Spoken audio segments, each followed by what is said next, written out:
शिव के ये रहस्यमयी रूप। जब सृष्टि एक रहस्य बन जाती है, तब इस अनंत शून्य से प्रकट होते हैं महादेव।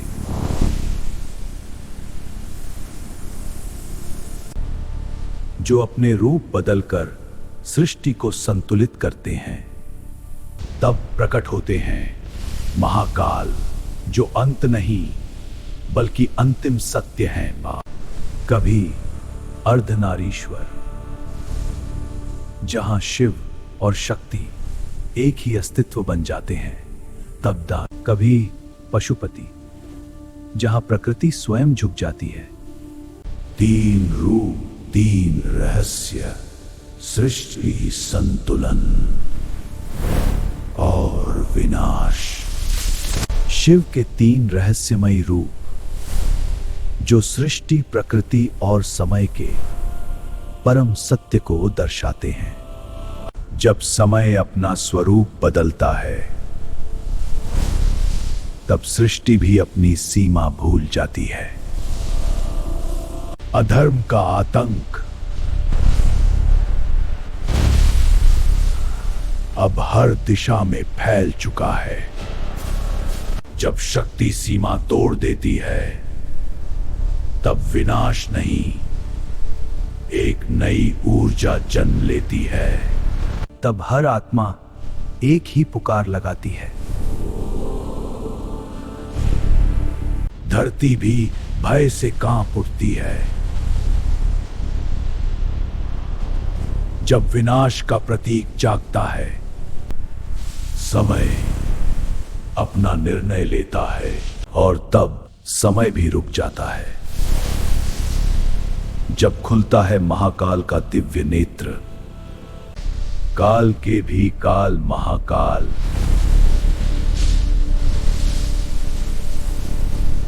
जिनसे समय भी कांप उठे। असीम शक्ति का स्रोत, जो समय को भी नियंत्रित करता है, वही है महाकाल। जो मृत्यु को भी नियंत्रित करते हैं,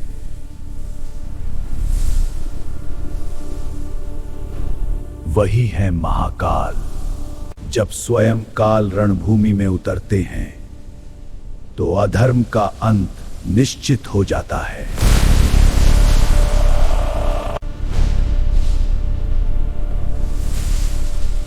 जब महाकाल प्रहार करते हैं, तो विनाश नहीं, समय ही बदल जाता है। जब सत्य सामने खड़ा होता है, तो सबसे विशाल भी झुक जाता है। जब महाकाल जागते हैं, तो समय भी ठहर जाता है और अधर्म स्वयं मिट जाता है। समय शांत हो जाता है। जब महाकाल संतुलन स्थापित करते हैं, तब ब्रह्मांड फिर से शांति में लौट आता है।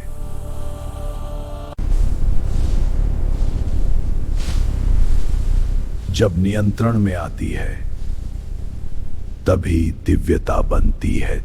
जो मृत्यु को समझ ले, वो जीवन के रहस्य को जान लेता है। हर क्षण अमूल्य है, इसे व्यर्थ मत जाने दो। अहंकार अंत का कारण है। जो जलता नहीं, वो मुक्त नहीं होता।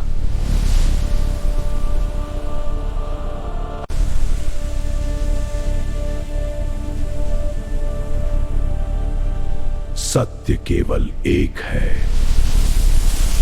महाकाल। वहीं से सब शुरू होता है, जहां अंत भी है और अनंत भी है। समय ही सबसे बड़ा सत्य है और महाकाल उसका स्वामी के चेतना का जन्म हुआ। शांति के उस स्वरूप में जिसे हम शिव कहते हैं, और सृजन की शक्ति प्रकट हुई। जहां शिव की शांति में शक्ति की ऊर्जा समाहित है। आते दो शक्तियां पर अलग अलग, एक संतुलन की खोज में और दूसरी सृजन की अग्नि में।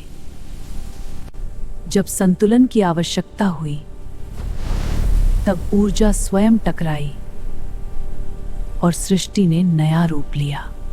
तब समाधान प्रकट हुआ। जब शिव और शक्ति एक होने लगे, सृष्टि ने संतुलन का पहला संकेत पाया। एकता की शुरुआत। जब दो शक्तियां एक हो जाती हैं और जन्म हुआ एक अद्भुत रूप का, जहां शिव और शक्ति एक ही अस्तित्व बन गए। अर्धनारीश्वर। जहां शिव और शक्ति एक ही सत्य बन जाते हैं, तब जहां पुरुष और प्रकृति एक हो जाते हैं, वहीं जन्म होता है सृष्टि के संतुलन का। शक्ति जो सृजन करती है, जीवन को आकार देती है, और शिव जो चेतना है, शांत, स्थिर और अनंत ऊर्जा का स्वरूप। जब शिव और शक्ति एक संतुलन में आते हैं, तभी सृष्टि पूर्ण होती है। यहीं से जन्म लेता है जीवन, जहां शिव की चेतना से हर कण में प्राण जाग उठते हैं। यह रूप सिखाता है संतुलन ही शक्ति है। भीतर संतुलन,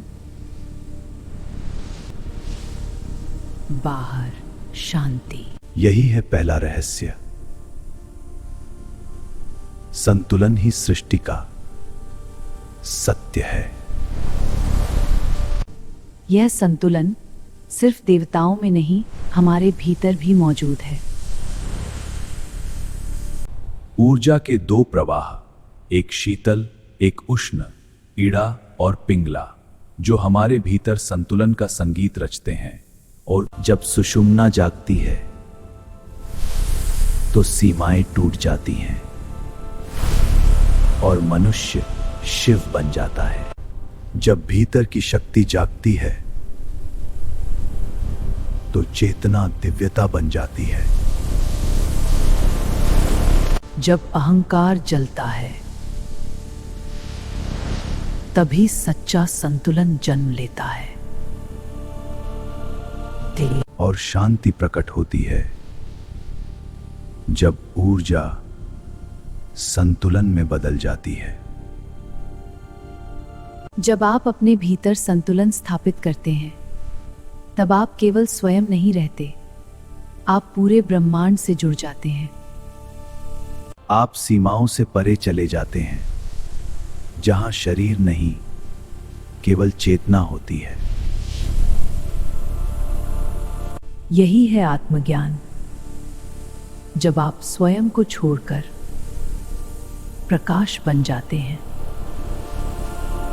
जब शिव और शक्ति एक हो गए, तब प्रकट हुआ सृष्टि का सबसे महान संतुलन, अर्धनारीश्वर। जहां प्रकृति स्वयं श्वास लेती है, वहीं विराजते हैं पशुपति, समस्त जीवों के स्वामी। जहां भय का कोई अस्तित्व नहीं और हर जीव शिव की शरण में शांति पाता है। जहां शिकारी भी शांत हो जाते हैं।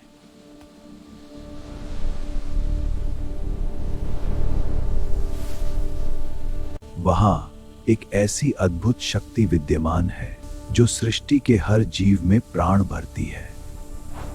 वो है पशुपति, जो हर जीव में बसते हैं और जिनके सामने प्रकृति भी झुक जाती है। भस्म से ढका दिव्य शरीर, जहां हर कण में छिपी है अनंत शक्ति, जो प्रकृति को नियंत्रित नहीं बल्कि उसके साथ एक हो जाते हैं। वही है पशुपति, जिनसे जीवन की धारा प्रवाहित होती है, जो केवल स्वयं के स्वामी नहीं बल्कि संपूर्ण जीवों के स्वामी हैं। वही हैं पशुपति महादेव का, और जिनकी हर सांस सृष्टि को नियंत्रित करती है। वही हैं पशुपति सभी जीवों के स्वामी। जब शिव पशुपति बनते हैं तो प्रकृति भी उनके चरणों में झुक जाती है। धरती उनकी ऊर्जा से जीवित है। हर पत्ता, हर प्राणी उसी चेतना का अंश है। महादेव केवल देव नहीं, स्वयं प्रकृति की आत्मा है। जहां हर प्राणी में वही चेतना बहती है, वहीं प्रकट होते हैं पशुपति।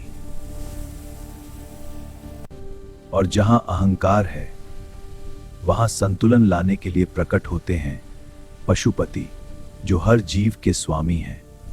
और वहां जहां तूफान जन्म लेता है, विनाश नहीं, शक्ति का उदय होता है। पर पशुपति सदैव संतुलन बनाए रखते हैं। जहां प्रकृति भी उनके आदेश से नहीं, उनकी शांति से चलती है। उनकी हर श्वास में पूरी सृष्टि जीवित है और हर जीव उनकी शरण में शांत है। वे सबको समान दृष्टि से देखते हैं। जहां भय समाप्त होता है, वहीं पशुपति का शासन शुरू होता है। उनके लिए हर जीव एक है, ना कोई शत्रु, ना कोई भय, सिर्फ संतुलन, सिर्फ शांति। जहां पशुपति की कृपा होती है, वहां भय स्वयं समाप्त हो जाता है और हर जीव उसकी शरण में सुरक्षित होता है। यही है पशुपति, समस्त जीवों के स्वामी। वो हैं सभी प्राणियों के स्वामी। जहां प्रकृति भी उनकी आज्ञा में झुक जाती है, पशुपति महादेव का वह रूप जो हर जीव में बसता है। धर्म की ऐसी ही अद्भुत कथाओं के लिए आध्यात्मिक सनातन को सब्सक्राइब करें।